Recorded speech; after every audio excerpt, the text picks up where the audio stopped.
Book 38, D. Detachment from the world, continued. D. Great enlightening beings have 10 kinds of jewel-like state in unexcelled complete perfect enlightenment. They go to the Buddhas in countless worlds, behold them, pay obeisance to them, serve them, and honor them with offerings. This is their first jewel-like state. They listen to true teaching from inconceivably many Buddhas, absorb it and remember it, analyze and ponder it, increasing in awareness and wisdom, carrying this out everywhere.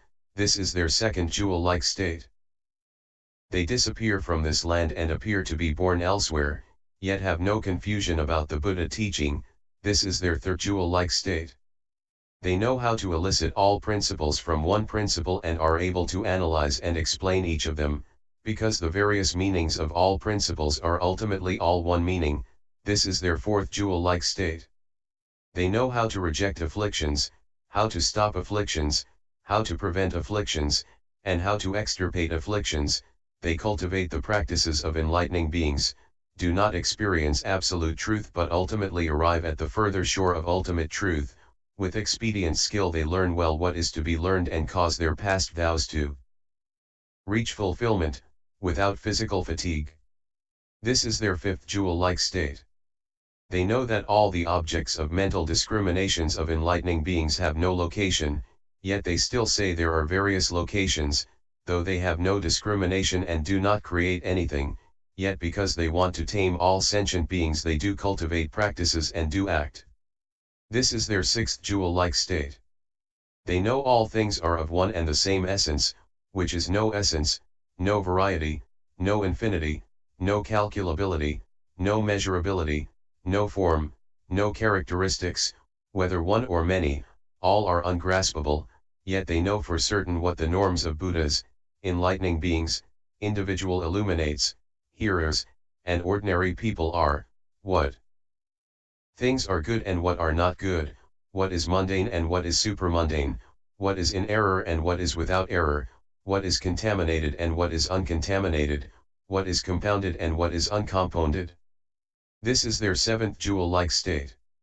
Great enlightening beings find that Buddha cannot be grasped, enlightening beings cannot be grasped, phenomena cannot be grasped, and sentient beings cannot be grasped, yet they do not give up the vow to tame sentient beings and enable them to attain true enlightenment. Why? Great enlightening beings are skillful observers, and know the mentalities of all sentient beings, and know the perspectives of all sentient beings, and guide them accordingly, so that they can attain nirvana. They practice the deeds of enlightening beings zealously in order to fulfill their vow to enlighten sentient beings. This is their eighth jewel-like state. Great enlightening beings know that tactful instruction, manifestation of nirvana, and all means of liberating sentient beings are construed by mind and thought, and are not aberrant or false. Why? Enlightening beings realize that all things are equal in all times. They do not move from thusness, yet do not abide in ultimate truth. They do not see that there are any sentient beings who ever have received, will receive, or do receive teaching, and they know in themselves they have nothing to practice, there being nothing at all born or perishing that can be grasped, yet they cause their vows not to be in vain by means of all things. This is their ninth jewel-like state. Great enlightening beings hear from countless Buddhist predictions of future Buddhas, each with different names, living in different ages.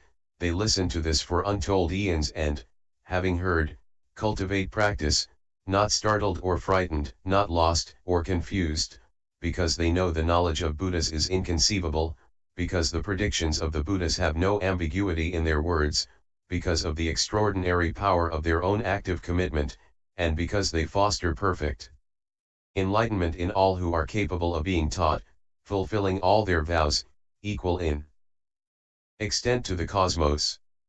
This is their 10th jewel-like state. Based on these 10 jewel-like states in unexcelled, complete perfect enlightenment, enlightening beings attain the jewel of supreme great knowledge and wisdom of Buddhas. Great enlightening beings generate 10 kinds of adamantine mind of commitment to universal enlightenment. They think, all truths are boundless, inexhaustible, I should realize them thoroughly by means of knowledge comprehending past, present, and future. This is their first adamantine commitment to universal enlightenment. They also think, there are infinite sentient beings even on a point the size of a hair tip, to say nothing of in all universes, I should calm them and liberate them by means of unexcelled nirvana. This is their second adamantine commitment to universal enlightenment. They also think, the worlds of the 10 directions are measureless, boundless, limitless, inexhaustible, I should adorn them all with the finest adornments of the Buddha lands, with all the adornments being truly real. This is their third adamantine commitment to universal enlightenment. They also think, sentient beings are measureless, boundless, limitless, inexhaustible, I should dedicate all roots of goodness to them and illumine them with the light of unexcelled knowledge. This is their fourth adamantine commitment to universal enlightenment. They also think, the Buddhas are infinite, boundless, unlimited, inexhaustible, I should dedicate the roots of goodness I plan to offer to them, causing those roots of goodness to reach everywhere, with no lack, after that I will attain unexcelled complete perfect enlightenment. This is their fifth adamantine commitment to universal enlightenment. Seeing all Buddhas and hearing their teachings, great enlightening beings become very joyful, not attached to their own bodies or to the bodies of Buddhas. They understand the body of a Buddha is not real or unreal, not existent or non-existent, not of a particular nature, not without nature, not material, not immaterial, not form, not formless, not born, not extinct, really without existence yet not destroying existence. Why? Because it cannot be grasped through any nature or characteristic at all. This is their sixth adamantine commitment to universal enlightenment. If anyone should revile or beat enlightening beings, cut off their hands or feet, gouge out their eyes, or even cut off their heads, they are able to bear it all and never become angry or vicious as a result of this. They cultivate the practices of enlightening beings for countless eons, taking care of sentient beings, never abandoning them. Why? Because enlightening beings have already observed all things to be non-dual, and their minds are undisturbed. They can give up their own bodies and endure those pains. This is their seventh adamantine commitment to universal enlightenment. Great enlightening beings also think, the ages of the future are infinite, boundless, limitless, inexhaustible, I should travel the path of enlightening beings throughout those ages in one world, teaching sentient beings, and do the same in all worlds in the space of the cosmos, without fright or fear. Why? Because this is the way the path of enlightening beings should be in principle, cultivated for the sake of all sentient beings. This is their eighth adamantine commitment to universal enlightenment. Great enlightening beings also think, unexcelled, complete perfect enlightenment is based on the mind. If the mind is pure and clear, one can fulfill all roots of goodness and will surely attain freedom in enlightenment.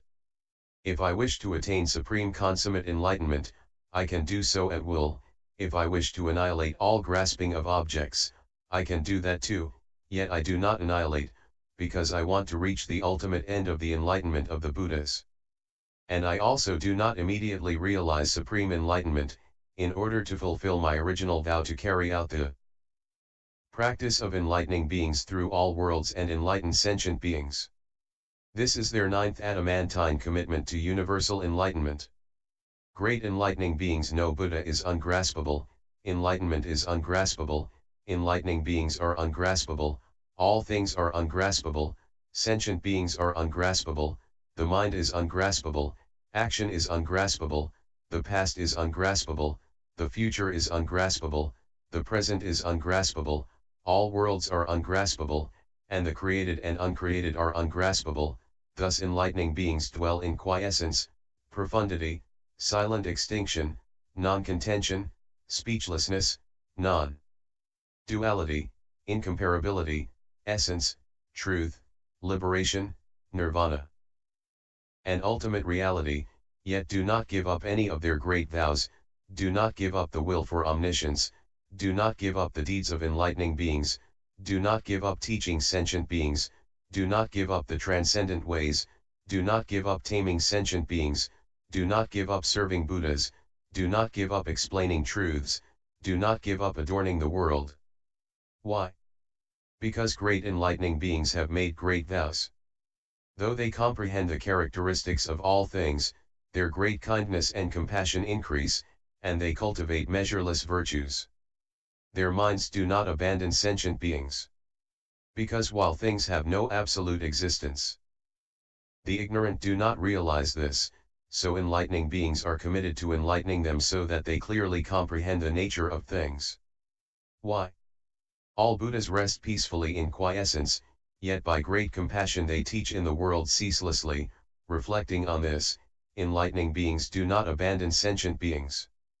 Also, they will not abandon great compassion because they have already developed great commitment and have vowed to certainly benefit all sentient beings, to accumulate all roots of goodness, to persist in appropriate dedication, to develop profound wisdom, to accommodate all sentient beings, to be impartial toward all sentient beings.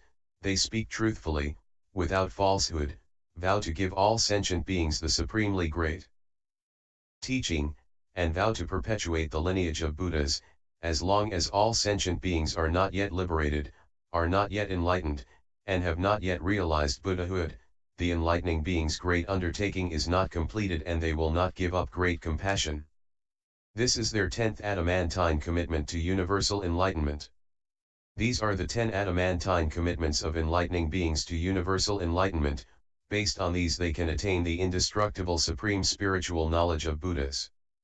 Great enlightening beings have 10 great undertakings. They think, I should serve and honor all Buddhas. This is their first great undertaking.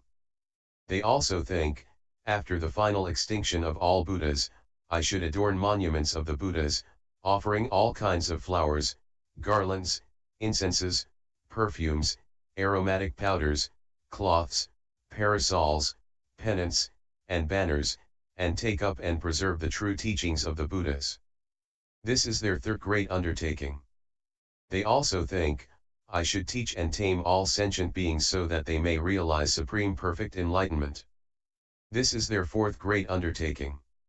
They also think, I should adorn all worlds with the supreme adornments of the Buddha lands. This is their fifth great undertaking. They also think, I should develop great compassion and tirelessly carry out the acts of enlightening beings forever in all worlds for the sake of sentient beings, one and all, so that they may all attain the unsurpassed enlightenment of Buddhas. This is their sixth great undertaking. They also think, the Buddhas are infinite, I should spend inconceivable eons with each and every Buddha, honoring them and making offerings. This is their seventh great undertaking. They also think, after the passing away of the Buddhas, I should set up a precious monument for the relics of each one, those monuments to be as high and wide as untold worlds. I should also make effigies of Buddhas in the same way, and present all kinds of precious banners and pennants, canopies, fragrances, flowers, and robes for inconceivable eons without a thought of weariness, in order to fulfill the teachings of Buddhas, in order to honor the Buddhas, in order to edify sentient beings, in order to preserve the true teaching, and in order to reveal and expound the teaching. This is their eighth great undertaking. Great enlightening beings also think, by these roots of goodness I should accomplish unexcelled enlightenment, gain entry into the state of all Buddhas, and be equal in essence to all Buddhas. This is their ninth great undertaking.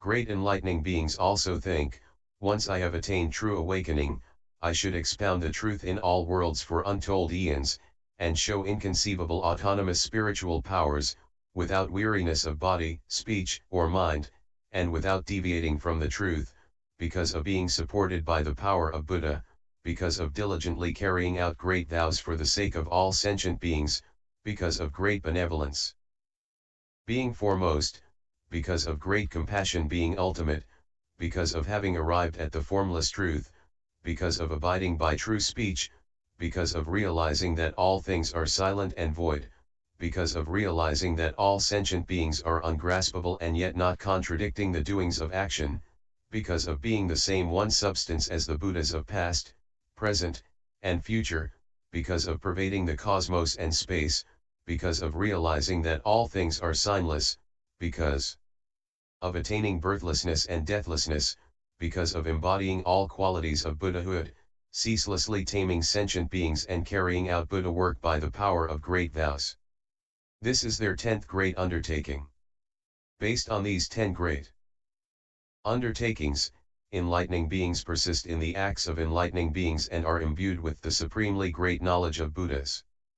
Great enlightening beings have 10 ultimate great tasks: to honor and provide for all Buddhas, to be able to save all the sentient beings they think of, to single-mindedly seek all facets of Buddhahood, to accumulate all roots of goodness, to contemplate all Buddha teachings, to fulfill all vows, to accomplish all enlightening practices, to serve all genuine teachers, to visit the Buddhas in all worlds, and to hear and remember the true teachings of all Buddhas. Based on these, enlightening beings can accomplish the ultimate great task of the knowledge of unexcelled complete perfect enlightenment. Great enlightening beings have 10 kinds of indestructible faith. They have indestructible faith in all Buddhas, in all Buddha's teachings, in all wise and holy mendicants, in all enlightening beings, in all genuine teachers, in all sentient beings, in all great vows of enlightening beings, in all practices of enlightening beings, in honoring and serving all Buddhas, in the skillful mystic techniques of enlightening beings, and in teaching and taming all sentient beings. Based on these, enlightening beings can attain the supreme indestructible faith of great knowledge of Buddhas. Great enlightening beings have 10 ways of receiving the predictions of enlightenment: having extremely profound inner understanding, being able to develop the roots of goodness of enlightening beings as appropriate, cultivating extensive great practices, open receiving of the prediction, occult receiving of the prediction, realizing enlightenment by their own minds, accomplishing tolerance, teaching and taming sentient beings, comprehending the number of all ages, and mastery of all practices of enlightening beings. By these, enlightening beings can receive the prediction of enlightenment from all Buddhas. Great enlightening beings have 10 kinds of dedication of roots of goodness, by which they can dedicate all roots of goodness. They dedicate their roots of goodness to be the same as the enlightened guides in terms of vows, mind, action, faculties, impartiality, mindfulness, purity, state, fulfillment, and incorruptibility. They dedicate their roots of goodness to develop in this way and none other. Based on this, they attain supreme dedication of roots of goodness. Great enlightening beings have 10 kinds of attainment of wisdom: giving freely, deeply understanding all Buddha teachings, entering the boundless knowledge of Buddhas, being able to cut off doubts in all dialogues, penetrating the doctrines of the wise, deeply understanding the skillful use of words by the Buddhas in all their teachings, deeply understanding how planting a few roots of goodness in the company of Buddhas will enable one to fulfill all pure qualities and attain the infinite knowledge of Buddhas, accomplishing the inconceivable states of enlightening beings. Being able to visit untold Buddha lands in one moment of thought, and awakening to the enlightenment of all Buddhas, entering all realms of reality, hearing and holding the teachings expounded by all Buddhas, and deeply penetrating the variously arrayed sayings of all Buddhas. Based on these, enlightening beings can attain the supreme realizational knowledge of all Buddhas.